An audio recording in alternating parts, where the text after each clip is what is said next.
Bom dia, irmãos. Está começando mais uma aula da Escola Bíblica Dominical. Bom dia a todos. Nós vamos dar continuidade ao assunto que o Késio introduziu na semana passada, das 3 coisas que motivam a nossa santidade. Estamos tratando ainda do livro Brecha em Nossa Santidade, que ainda é o tema da Escola Bíblica Dominical para os homens. O Késio, na semana passada, já introduziu o assunto e tratou dos 3 itens que motivam, né, dos 3 pontos que motivam a nossa santidade. Ele tratou do primeiro, que é o poder do Espírito. Então, dá uma recapitulada rápida aqui do que foi já tratado. Obviamente, no meu resumo, né, e não no resumo do irmão Késio, que brilhantemente já passou o contexto completo. Mas vamos só recapitular aqui que foi tratado com relação ao poder do Espírito, né, o Espírito Santo. Então, primeiramente, o Espírito nos expõe, né, o pecado, né, para que possamos reconhecer o pecado na nossa vida e voltar as costas para ele, né, converter-nos. Ele também ilumina a palavra de Deus para que consigamos entender o seu significado e captar suas implicações. Então, reconhecer que somos pecadores, reconhecer a palavra de Deus e o que isso faz com a nossa vida, né, a mudança e o que temos que fazer. E também ele remove o véu, né, para que possamos contemplar a glória de Cristo. Aquilo que a gente não enxergava antes, a gente começa e passa a entender de forma nítida, né, a glória de Deus. E isso para que nos tornemos semelhante a Ele. Então, o Espírito ele santifica, né, ao revelar o pecado, revela a verdade e revela também a glória de Deus. Então, o poder do Espírito na nossa vida, eu estou fazendo aqui um resumo bem sintetizado de tudo aquilo que o Kessler já falou e expôs com versículos e com várias outras situações. Hoje, então, nós trataremos dos outros 2 pontos, né, os outros 2 motivadores à santidade. O Késio também colocou já na introdução dos 3 pontos. Então, o segundo é impelido pelo Evangelho, então nós vamos falar do Evangelho, do poder do Evangelho, e também que nós somos abastecidos pela fé. Vamos falar disso também. Então, impelidos pelo Evangelho e abastecidos pela fé. Primeiramente, nós vamos falar então do segundo ponto, do Evangelho. E nós vamos falar de 2 situações em que o Evangelho nos encoraja à santidade. E a primeira delas é que o Evangelho nos encoraja à santidade por causa da nossa gratidão, né? E a gente precisa entender o que é essa gratidão e como ele nos motiva a isso. E eu vou pedir para os irmãos, se puderem ler o livro, não só o capítulo, mas o livro inteiro de Romanos, com o tempo, né? Para você entender toda essa implicação do que nós vamos tratar com relação à graça, né? A gratidão, perdão, a gratidão que nós devemos ter ao Evangelho, a Cristo, a Deus, né? Então, Romanos 12, 1 e 2, né, fala exatamente dessa gratidão, né, o que devemos fazer com essa gratidão. Ele faz ali em Romanos 12, 1 uma introdução a essa gratidão e depois vai decorrer nos próximos capítulos até o 16, falando de tudo aquilo que ele já comentou com relação aos capítulos 1 e 11, onde nós vemos a justificação, a adoção, a predestinação, a expiação, reconciliação, a preservação, a glorificação, ou seja, tudo aquilo que o Evangelho nos apresenta. E Romanos 12, 1 e 2 fala que nós devemos ser gratos, né? Agir de forma com gratidão. Nós vamos ler Romanos 12, 1 e 2 para não ficar sem uma explicação mais detalhada desses 2 versículos. Muito bem, Romanos 12, 1 e 2. Rogo-vos, pois, irmãos, pela compaixão de Deus, que apresenteis os vossos corpos em sacrifício vivo, santo e agradável a Deus, que é o vosso culto racional. E não sede conformados com este mundo, mas sede transformados pela renovação do vosso entendimento, para que experimenteis qual seja a boa, agradável e perfeita vontade de Deus.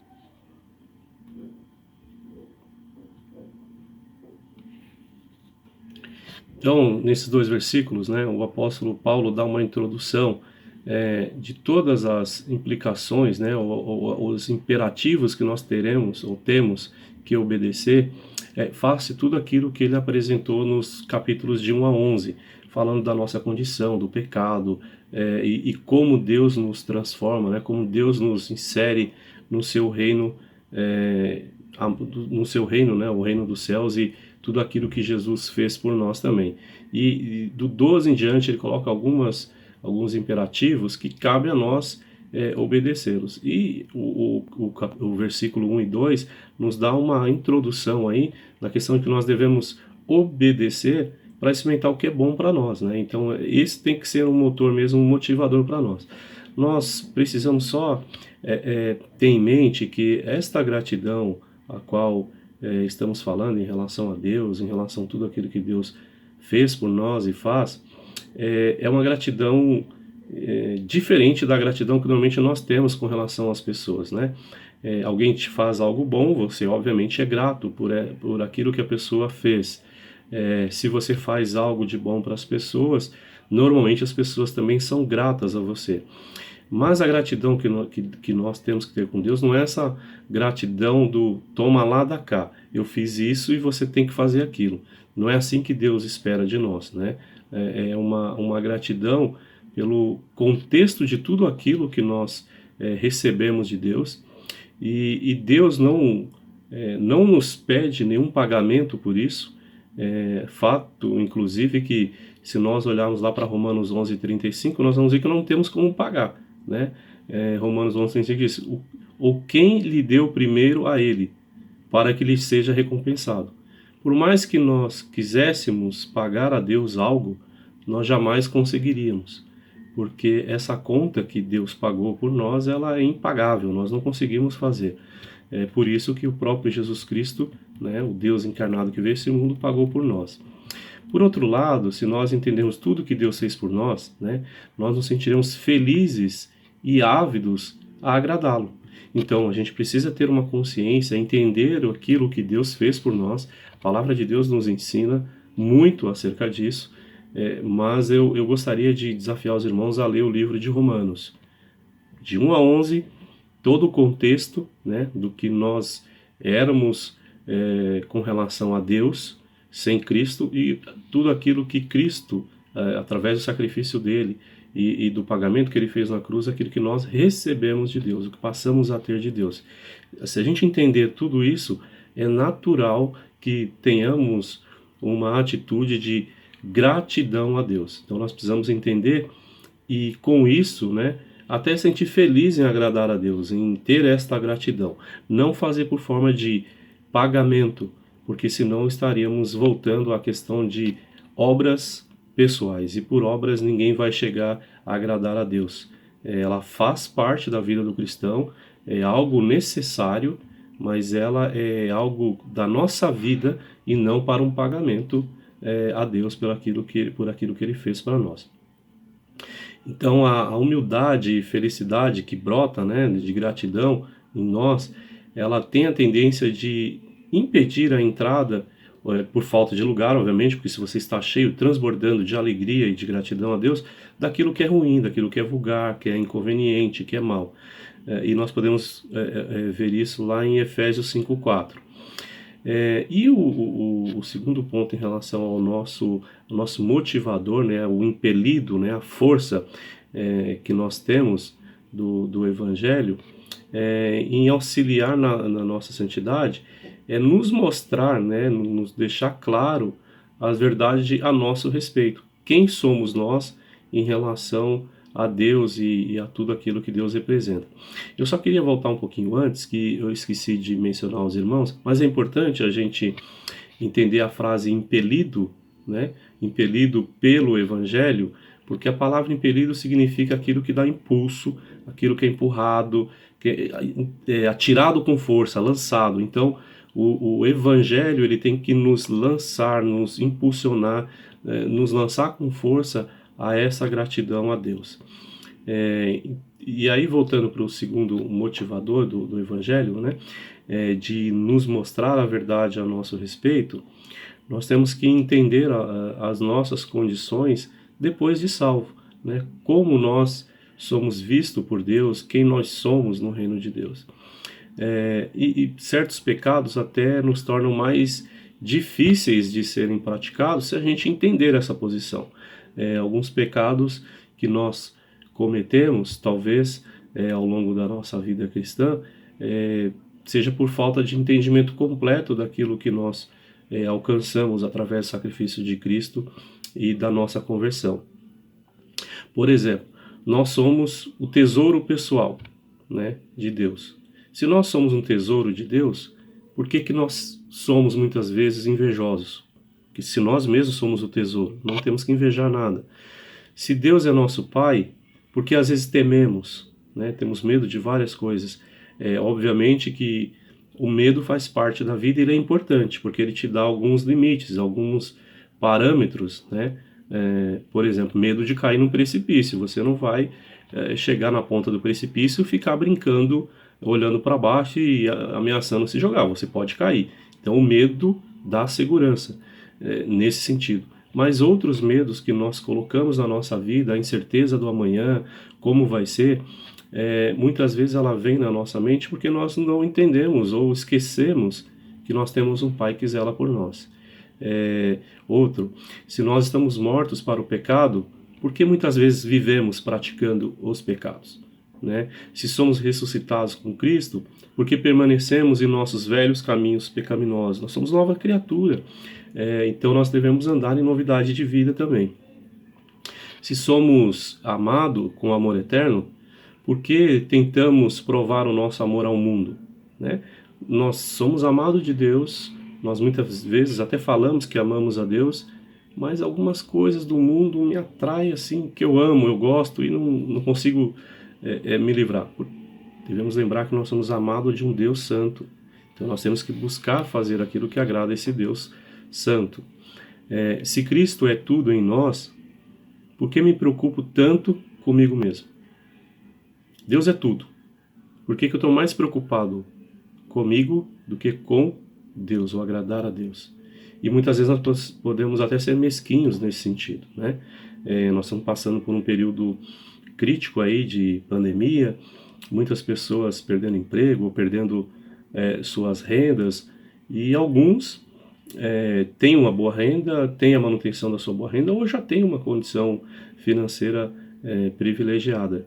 E muitas vezes, assim, eu estou preocupado só comigo, com o meu bem-estar, eu não sei como vai ser amanhã, não sei se eu vou manter o meu emprego, e tem pessoas próximas, ou talvez não tão próximas, que você saiba, e eu também sei, e que a gente simplesmente finge de que não estamos vendo, porque estamos preocupados em guardar, talvez pensando que no futuro nós vamos ter problema. Não é errado você pensar no futuro, mas é errado você ser mesquinho ao ponto de pensar em si próprio apenas e não lembrar dos demais, não lembrar dos outros, né? Então nós precisamos agradar a Deus, buscar fazer aquilo que Deus manda, de ajudar também aqueles que precisam, os necessitados. É fácil, muitas vezes, nos deixarmos convencer que jamais poderemos mudar o que Deus está, ou que Deus está prestes a se livrar de nós depois de termos pisado na bola por muitas vezes, talvez por vários desses pontos aqui que eu citei ou outros, né? Então, eu aceitei a Cristo, sou salvo, mas eu tenho falhado muito, eu tenho pisado muito na bola, eu acho que Deus está meio bravo, irado comigo. E isso é dar ouvidos o nosso próprio pensamento, a nós mesmos, né? Uma defender ou pensar só em si próprio, né? Eu estou preocupado com o meu futuro. Se eu puder, eu vou fazer para alguém. Ou se eu puder, muitas vezes é um parâmetro que nós usamos para justificar a falta de ação. Eu tenho condições, eu posso fazer, mas na minha ótica de pensar em preservar-me por futuro, numa situação dessa, por exemplo, no momento de pandemia e de incertezas, eu não posso, porque eu estou me planejando para tantos meses ou tantos anos de crise, de recessão ou coisa desse tipo, então eu não posso ajudar ninguém. Então, pensando em se preservar. E também talvez excesso de humildade em, poxa vida, eu tenho feito muita coisa que não agrada a Deus e eu tô achando que Deus está meio irado comigo, está bravo comigo. E aí nesse momento, nas duas situações, nós temos que voltar para o Evangelho e lembrar que para nós, né, nós cristãos que somos salvos, que já aceitamos a Cristo, e nós podemos constatar isso lá em Romanos 8:1, para nós não resta mais nenhuma condenação, porque nós já estamos em Cristo Jesus.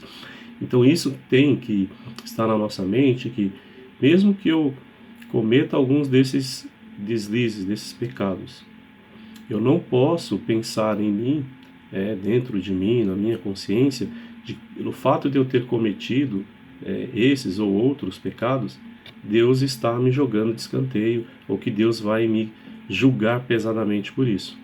Ao contrário, nós temos que lembrar várias vezes, ou seja, pregar para nós mesmos o Evangelho, que nós somos salvos por Cristo, e por isso nenhuma condenação mais existe para nós. E isso tem que ser um motivador para que a gente mude essa atitude, talvez negativa, que estamos praticando, ou esses pecados, e ao contrário, busque fazer aquilo que agrada a Deus, ser grato a Ele por tudo aquilo que Ele faz e tudo aquilo que Ele garante para nós. E importante é lembrar que o Espírito que ressuscitou Jesus dentro dos mortos habita em nosso coração. Romanos 8:11 fala isso. E lembrar que nós somos filhos de Deus. E como filhos nós somos também herdeiros do reino de Deus. Então, é o mesmo Espírito que ressuscitou Jesus, mora em mim e em você. E esse mesmo Espírito atesta que nós somos filhos de Deus. E o próprio Deus atesta que, como filhos dele, nós somos herdeiros daquilo que ele tem, do céu, das maravilhas. Então, nada pode nos separar do amor de Deus que está em Cristo Jesus. Romanos 8, 38 e 39. Isso é importante para nós, que isso tem que nos motivar a essa gratidão.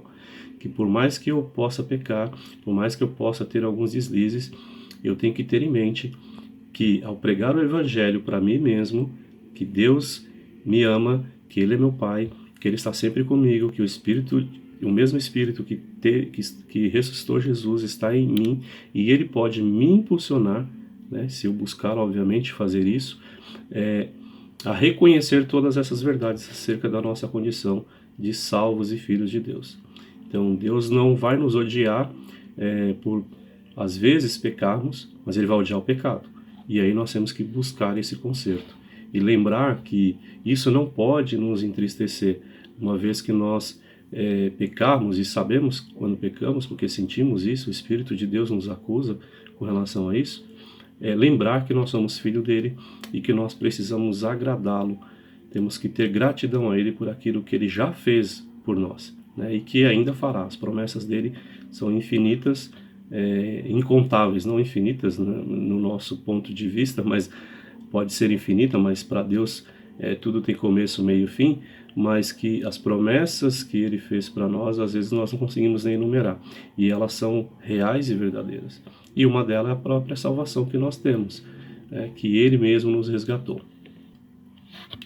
Então, para resumir esse ponto do impelido, né, ou impulsionado pelo Evangelho, com relação à gratidão, eu realmente peço aos irmãos que leiam Romanos de 1 a 11, veja tudo aquilo que Deus fez por nós, tudo aquilo que Deus colocou na nossa vida, mediante o sacrifício regenerador e resgatador de Jesus Cristo, e obviamente a nossa aceitação desse Salvador, que é Jesus Cristo, e reconhecendo que Ele é o nosso Salvador e que nós somos pecadores e merecemos da graça de Deus. E que esses pontos, né, tudo aquilo que Deus fez, que é o nosso Pai, que é o nosso sustentador e que pagou o nosso resgate, pagou a nossa dívida, que isso possa ser realmente um motor que impulsione nós a ter gratidão diária e contínua a Deus. E também lembrar que, por mais que possamos ter algum deslize, alguma falha, Deus jamais vai nos abandonar ou jamais vai nos tirar do seu reino, da sua família, porque Ele já pagou o nosso resgate, nós já pertencemos a Ele. Então, aquilo que nós talvez tenhamos feito de errado, que nós nos consertemos, lembremos a cada dia, pregar o Evangelho para nós mesmos. As boas novas de salvação, ela é contínua. Deus já pagou o nosso resgate. Nós somos filhos, salvos e amados por Deus. Nada pode nos separar desse amor. Nada pode nos separar desse amor. Mesmo nós, porque nós somos falhos, nós pecamos. Nada pode separar deste amor eterno do Pai. Então que isso nos impulsione a fazer o que agrada a Deus, né? Aquilo que satisfaz o coração de Deus, como ato de gratidão. Gratidão por Ele ter salvo a mim e você, gratidão por Ele ter enviado Jesus aqui, gratidão por Ele ter imensas bênçãos e maravilhas reservadas para nós nesta e na vida futura. E aí nós vamos para o terceiro ponto, que fala exatamente da busca da santidade pela fé, né? Então a fé também, ela nos motiva a essa santidade. E nós vamos tratar principalmente da fé pós-conversão, porque a fé da conversão, ela é nos dada através do Espírito Santo de Deus, que é Ele que nos convence do nosso pecado, é Ele que nos impulsiona a isso, mas tem uma sequência da fé, e muitas vezes nós achamos que a fé, ela só cabe ao momento da conversão, quando nós entendemos que somos pecadores e que cremos em Jesus como nosso Salvador. E nós precisamos entender que a justificação, né, que a nossa fé em Cristo, no seu sacrifício, ela é central para nós no cristianismo. Nós precisamos entender que somos pecadores e que dependemos de Deus para que o nosso acerto com Ele seja feito, né? Porque nós estamos separados pelo pecado. Entendermos que não temos condições de pagar essa dívida por nós mesmos e que dependemos de Jesus Cristo, pelo seu sacrifício. E isso não é algo que vem de obras, né? É algo único, exclusivamente de Deus na nossa vida através da fé. E a pergunta é, ok, depois que nós nos convertemos, passamos a ser cristãos, qual o papel da fé na nossa vida? Muitas vezes as pessoas usam a fé somente para a conversão, e um outro momento que é comum a muitos cristãos usarem a fé é quando estão passando por algum tipo de adversidade. Notadamente, a gente vê muito isso nas questões de saúde, quando as pessoas estão em situação grave de saúde, ou alguém da sua família em situação muito crítica de saúde, e o exercício, se podemos assim dizer, da fé neste momento, ele passa a ser bastante evidente e usado, né? Eu tenho fé que fulano vai ser curado, né? Eu tenho fé que Deus levou, Jesus levou sobre si nossas enfermidades, né? E por isso a doença não pode fazer parte da minha vida, né? Eu tenho isso, eu vou fazer isso ou aquilo, colocando, talvez aí reforçando que tem fé em Deus e que Deus vai livrar dessa condição de saúde grave sua ou de algum conhecido, parente, familiar. E nós esquecemos que a fé, ela precisa ser praticada, né? E tem que ser o nosso motivador de gratidão a Deus também pelas promessas que Deus fez para nós futuras, né? Nós temos muitas promessas feitas por Deus para nós, e nós vamos tratar bastante lá do Sermão do Monte, quando Jesus fala de muitas delas, principalmente nos capítulos de 5 a 7. Nós vamos tratar dessas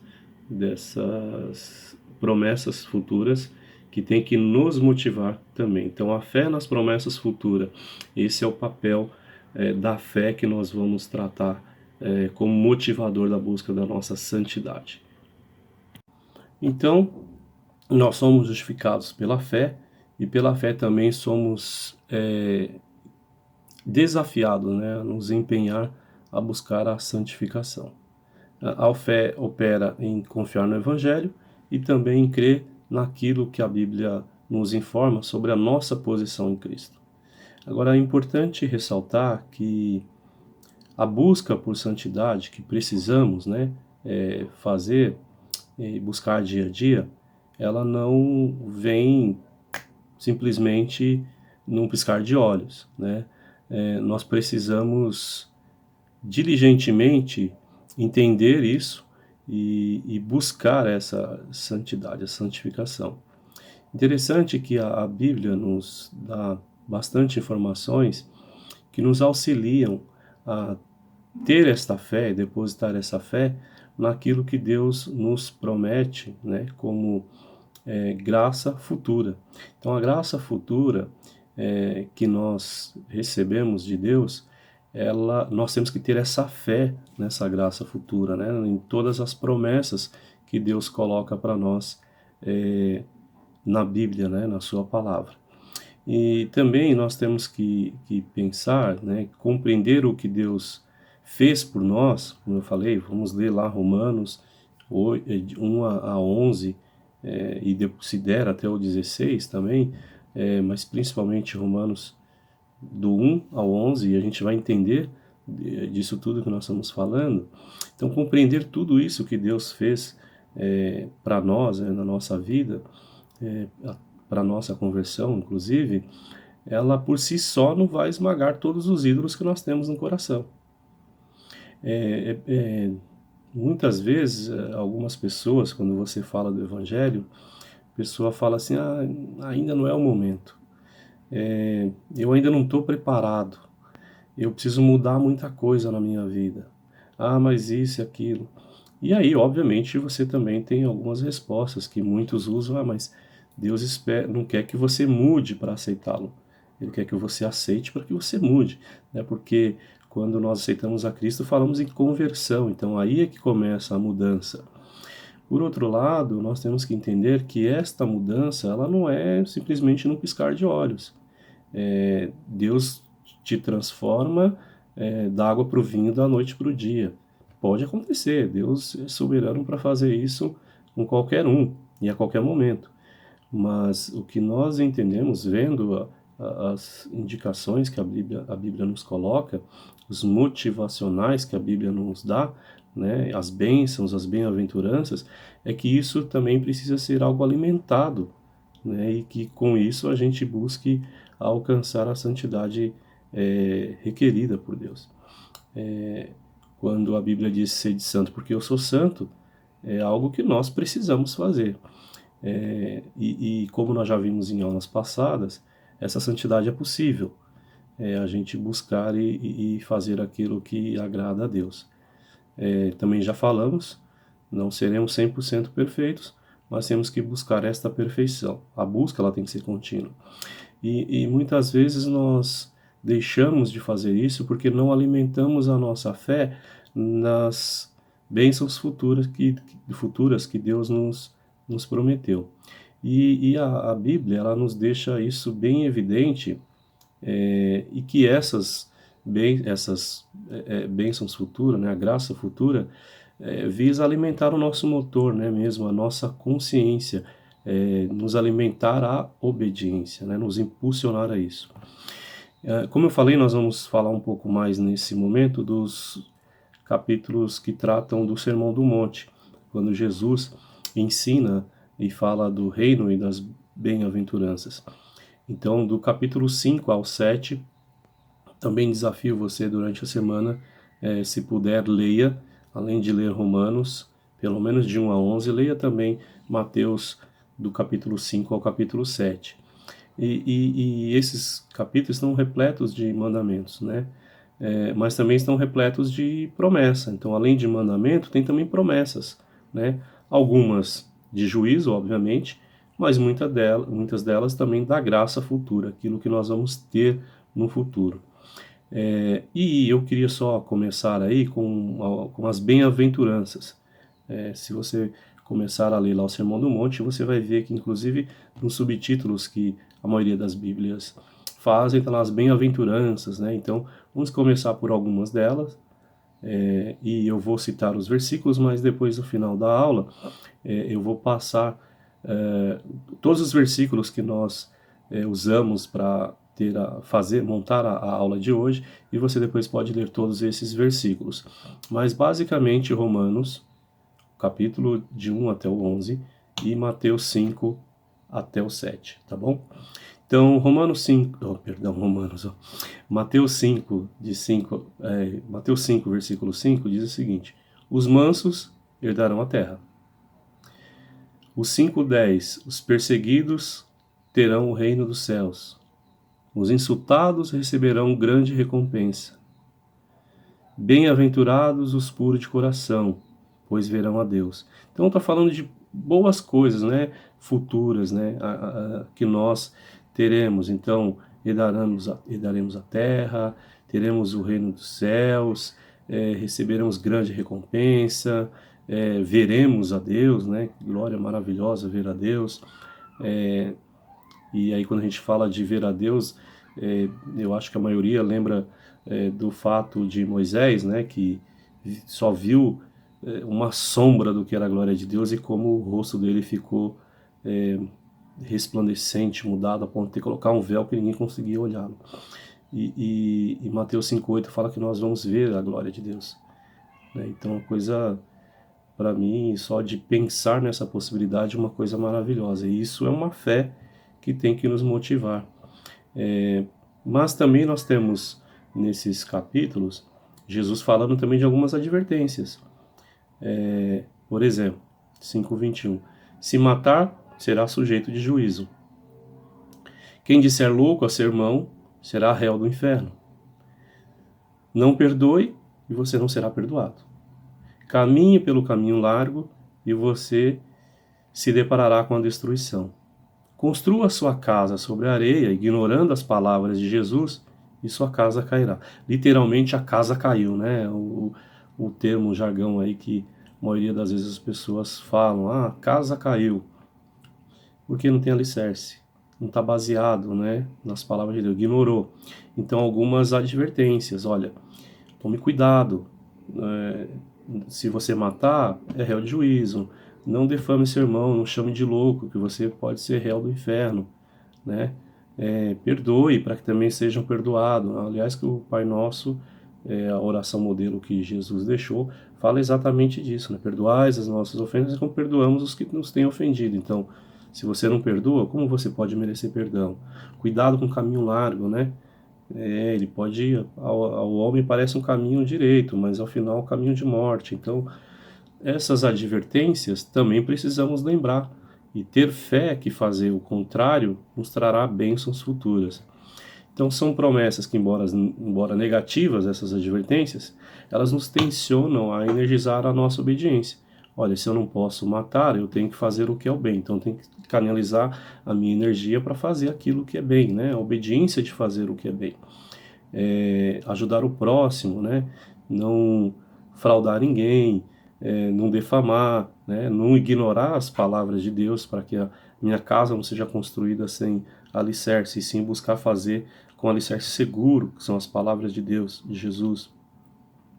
Mas Jesus também prometeu algumas bênçãos diretas, né? Então, Mateus 5,19, por exemplo: se você preservar os mandamentos, você será grandioso no reino dos céus. Se você entrar pela porta estreita, ao contrário do caminho largo, pelo caminho difícil, achará a vida. Se ouvir as palavras de Jesus e as praticar, terá verdadeira segurança. Mateus 7, 24 a 25. Então Jesus quer nos motivar pelo pensamento da graça futura, né, que é real, que é eterna, que é duradoura. Então, o Sermão do Monte, nós precisamos também lê-lo, capítulo 5 a 7, e entender quais são as bem-aventuranças, quais são as promessas com advertência: não faça isso, faça aquilo, e também as promessas de bênçãos futuras, né? O reino dos céus, a vida eterna, a segurança, né? Recompensas que nós recebemos do nosso Deus. Então, se nós tivermos fé na graça futura de Deus e buscarmos primeiramente o reino de Deus e confiarmos que Deus nos dará tudo que precisamos, né? Mateus 6:33, que fala sobre isso, buscar o reino de Deus e Ele vai nos acrescentar. Inclusive, o Zé Pinheiro, se estiver nos assistindo aí, é um dos versículos que o Zé Pinheiro mais gosta de citar, né? Buscar, pois, em primeiro lugar o reino de Deus e a sua justiça, e as demais coisas serão acrescentadas. Ele fala isso com bastante paixão, né? E é verdade, se a gente buscar primeiramente o reino de Deus, ter fé que as demais coisas nos serão acrescentadas, torna mais fácil a nossa vida de buscar a santidade em obediência, né? Obediência àquilo que Deus quer. Então, o nosso Pai promete dar coisas boas a todos nós, né? E fala, né, em Mateus 7:11, todos aqueles que pedirem terão essas coisas, né? E Deus nos garante bênção também quando obedecemos. E por outro lado, algumas advertências que podemos talvez até citar como maldições, eu não gosto dessa palavra maldição, mas como uma advertência contra a desobediência, né? Então é importante a gente ter fé que nós temos coisas boas a atender e fazer aquilo que Deus pede. Por outro lado, nós temos algumas advertências que nos deixa claro o que não devemos fazer.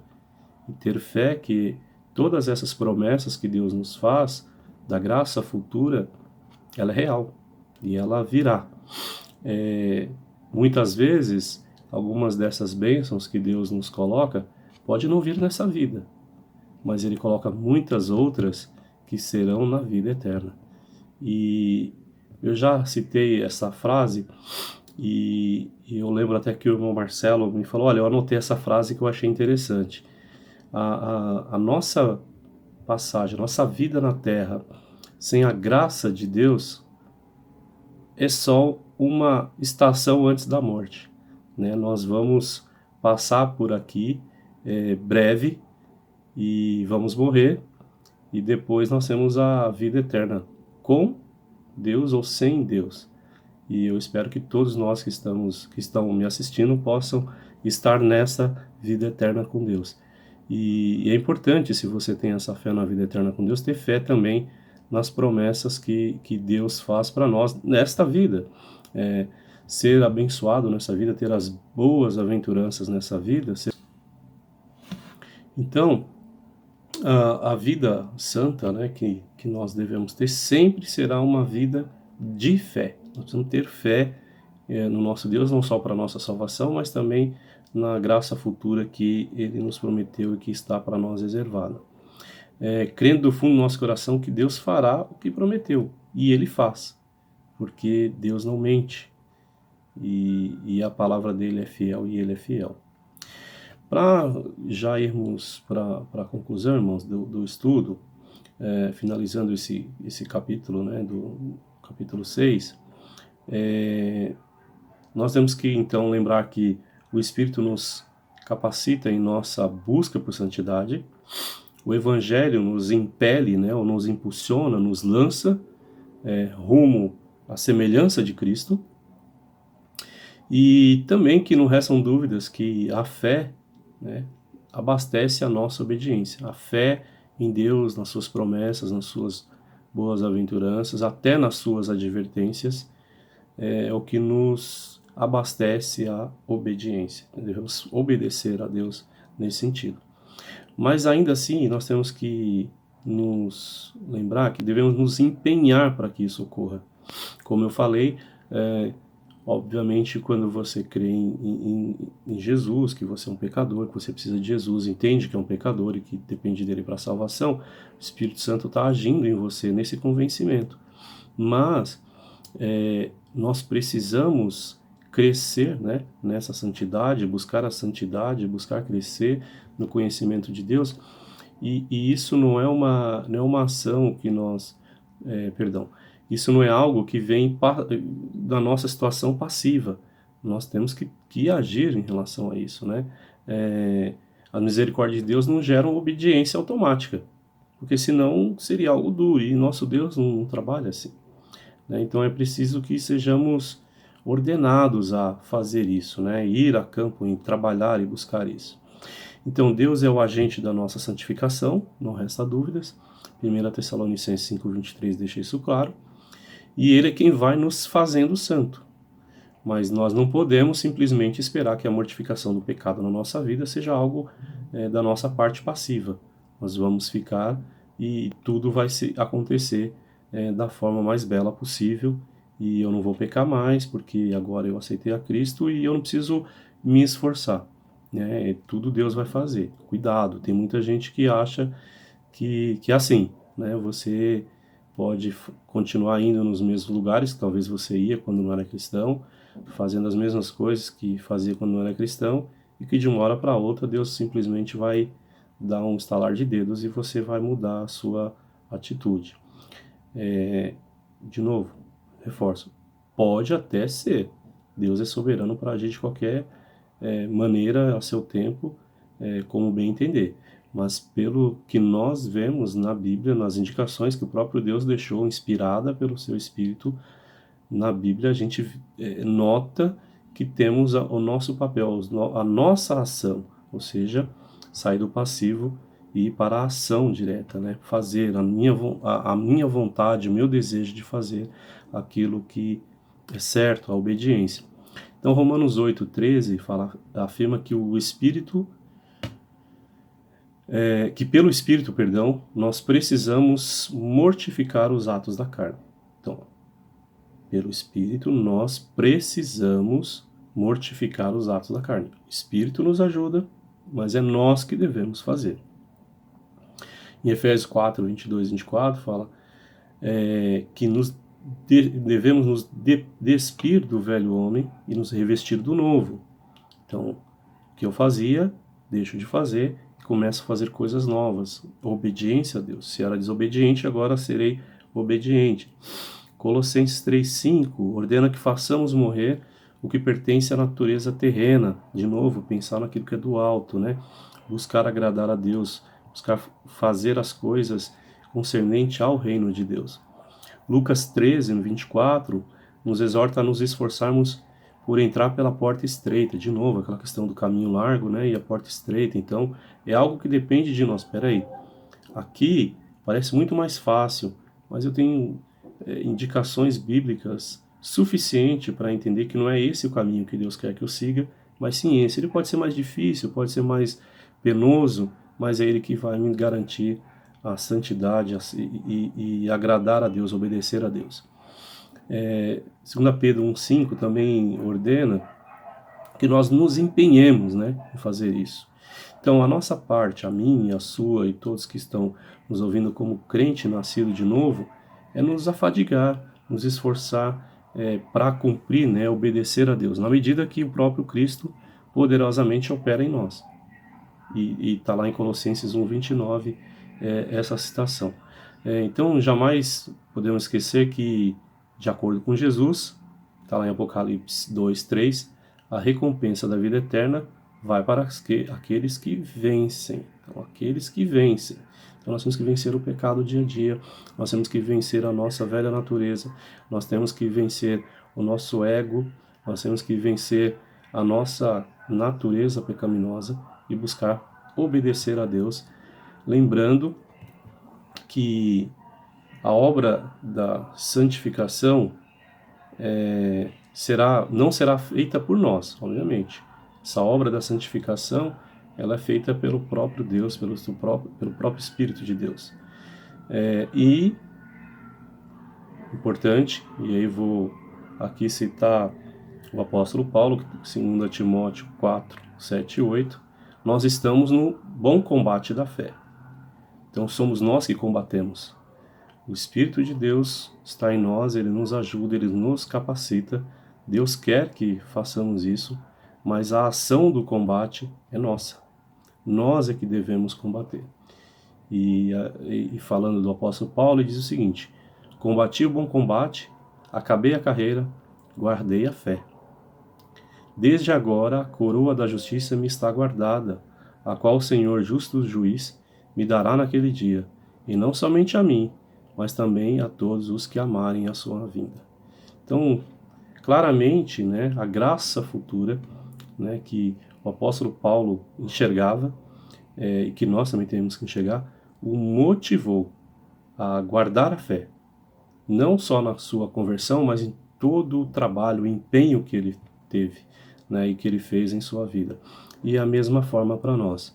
Nós temos que usar e ter certeza do poder do Espírito, esse Espírito que nos convence do pecado, que nos capacita, que nos orienta também, buscar ser impelido, ou seja, impulsionado, ter a força, né, do Evangelho, pregar o Evangelho para nós mesmos. Não somos perfeitos, mas nós temos um Pai perfeito. Podemos ter algum deslize, mas nós temos um Pai perdoador. E ainda assim, se nós cairmos, se nós pecarmos, não ficarmos tristes achando que Deus vai nos tirar do seu plano maravilhoso, da sua vida maravilhosa, eterna. Não, devemos ter esse empenho em buscar fazer aquilo que agrada a Deus, né, de que nada pode nos separar do amor de Deus, e ter a fé necessária nas promessas e nas bênçãos futuras que teremos em obedecer a Deus. Assim como o apóstolo Paulo pôde falar: combati o bom combate. Nós temos que combater o bom combate contra o pecado, contra tudo aquilo que não agrada a Deus. Correr a carreira do Evangelho, né? Falar do Evangelho, viver o Evangelho e guardar a fé em nosso Senhor e Salvador Jesus Cristo, a fé em tudo aquilo que Ele fez por nós e tudo aquilo que Ele já preparou para nós, as boas e maravilhosas bênçãos que nos já foi separadas nesta vida, algumas, e outras muito melhores, no meu ponto de vista pelo menos, que são as maravilhosas graças e bênçãos futuras do nosso Deus com Ele no céu. Amém? Espero que você tenha tido uma boa compreensão em aula. Se tiver alguma dúvida, fique à vontade. Pode me chamar no WhatsApp, pode me ligar, pode mandar mensagem, fique super à vontade. E recomendo, leia Romanos, e pelo menos de 1 a 11, mas se der até o 16, e leia os capítulos 5 a 7 de Mateus. Amém? Deus abençoe a todos. Até uma próxima aula.